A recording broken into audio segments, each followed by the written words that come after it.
So I legitimately thought that the plot point that was teased in the last chapter of Mandalorian with Ahsoka Tano chapter 13 about Mandalorian going to that Jedi temple and reading his powers and whatnot, Grogu, Baby Yoda's powers. I legit thought they were going to save that for the season finale, or they were going to save it for next season, season 3.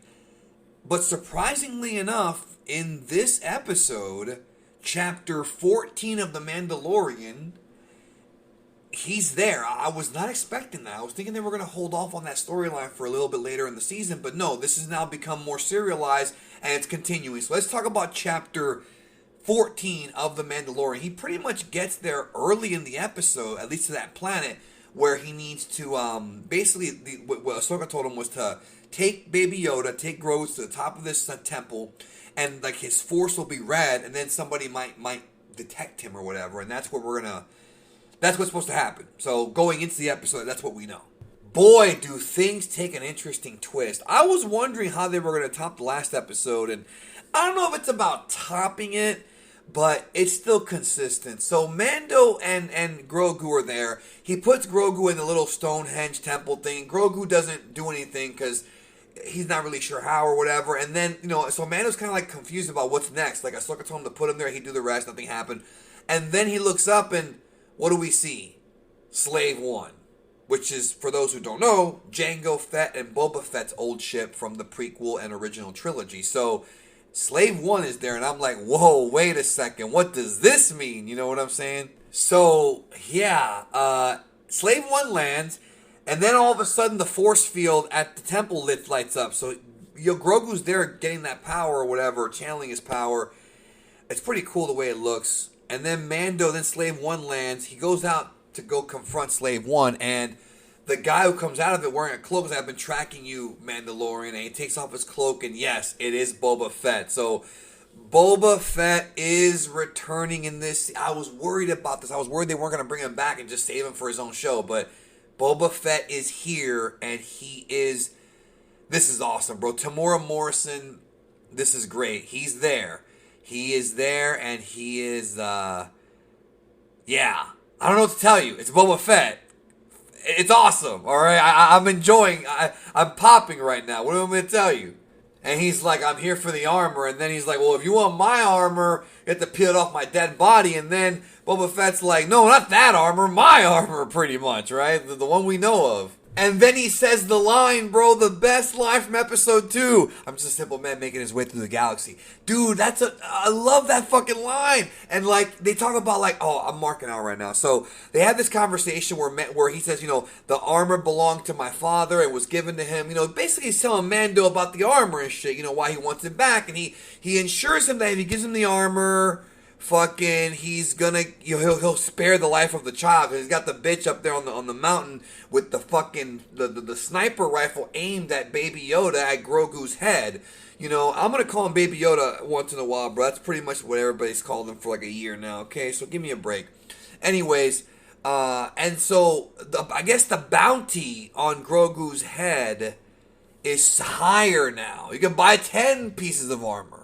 God damn, this is such good Star Wars. So they're sitting there talking, then another ship shows up. It's like, oh, wait a minute, what is this? What is going on here? And the other ship, it lands, and they all disperse or whatever, and they have this firefight with these stormtroopers that come out of the ship, Imperial stormtroopers.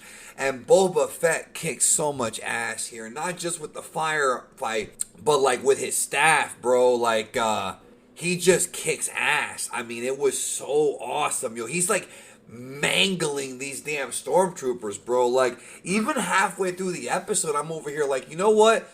I didn't know if they were going to be able to top last week's episode, but they sure as hell are coming close, yo. They really are. And also, I got to put over the cinematography and the scenery here. Like, there's a shot where the stormtroopers are running up a hill and, like, during the firefight, and, like, you see the rocks and the grass and these wide shots. I mean, this is a beautiful television show, yo. This is not just a cheaply made TV show, I mean, or like, oh, we're going to use the Star Wars name on something that doesn't really have a budget. I mean, I'm not entirely sure what the budget was for the show, but it's beautiful looking, bro. It looks great. It looks very, it just looks great, yo. It just looks extremely professional. Just looks very well made, like a movie, yo. This is, I watched this on my tablet. I'm gonna be rewatching this on my big 4K TV in the living room. I have a 75-incher, and I'm gonna really enjoy that, bro. I'm gonna really enjoy that when I see it on the big TV. So anyway, so a bunch of shit happens. Mando tries to like take the kid out of the force field. Doesn't happen. And then Boba Fett. This was like a Star Wars fanboy moment. This was total fucking old school fan service fanboy shit. Completely. This motherfucker, Boba Fett, with his armor on, shows up and totally annihilates these stormtroopers, bro. I mean, he freaking goes in with all of his weapons, his hand-to-hand combat, and these dudes run. They run away. And then, you know, finally the force field dies down and Mando's going to go save the kid. But suddenly, a Star Destroyer shows up in space. And it's fucking Moff Gideon, bro. It's Moff Gideon. He has arrived, trying to get the child, like we talked about. Where you can tell we're getting to the end of this damn, of this season, bro. We're starting to get to the real finale here, because it's picking up. And Moff Gideon is there, and he blasts, like I say, he blasts the ship, a ship from where he was at, destroys it, and then Moff Gideon says, you know, do we have the Dark Troopers ready or whatever? So the Dark Troopers, which they did tease a couple episodes ago, are indeed a thing. And they, in case you didn't know, I talked about it before. The Dark Troopers were first kind of introduced in a PlayStation 1 game called Star Wars Dark Forces. And I think they were in some of the old EU books. I don't remember, but I think they were. And now they're here. And yeah, wow. So these 4 Dark Troopers get deployed, right? They're firing on. They have rocket packs on their feet built into them. So the rocket pack advantage that Boba Fett and Mandalorian had is out, because they can do the same damn thing. And they're on their way now, and I'm thinking, oh boy, here we go, boss fight. You know what I'm saying? This is like a video game. We're at a boss fight right now, yo. And now we have quite a dilemma. Boy, a lot of stuff happens here. So the Dark Troopers show up and they take the child and just leave. They take the child and they leave. Boba Fett's in pursuit in Slave One.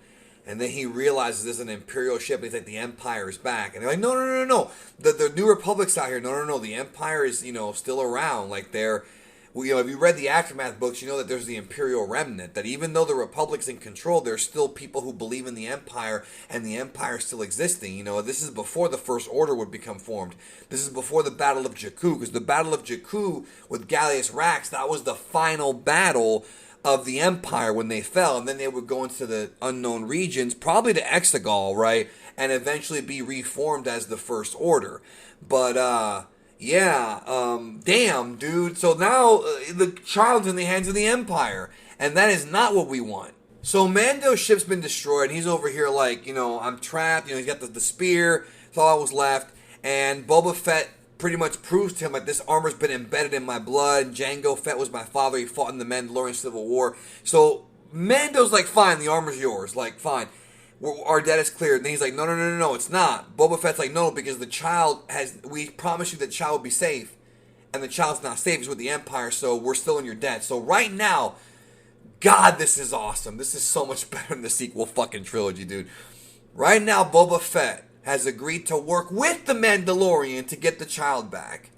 And so the Mandalorian goes to Cara Dune to find this prisoner guy who apparently knows how to get to Moff Gideon's cruiser. Because so eventually what they're going to want to do is Mandalorian, Boba Fett, maybe Cara Dune, and all these other characters are going to go and somehow infiltrate Moff Gideon's Star Destroyer, his cruiser, to get the child out.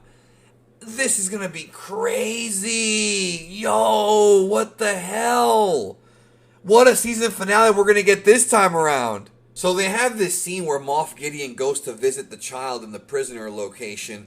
And and Grogu's there with the 2 stormtrooper guards. And he's just, bro, he's sitting there freaking throwing him around. Like, they're throwing these guys around like he's just like manhandling them, bro, with the Force, like choking them and flinging them across the room. Like, oh, it was so awesome seeing that. But the problem is that when the child uses the Force, he gets very, very tired. And so because of that, he's all tuckered out.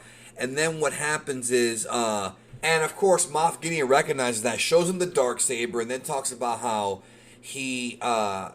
they found a donor. Of course, the whole thing, we talked about it before, is that they want to take the cells from Grogu, who has a bunch of potential as a Jedi, to eventually use those to create either clone bodies for Palpatine or Force-sensitive clones they can use in battle. One of those two things. That's pretty much what's going on. Or possibly even create Snoke.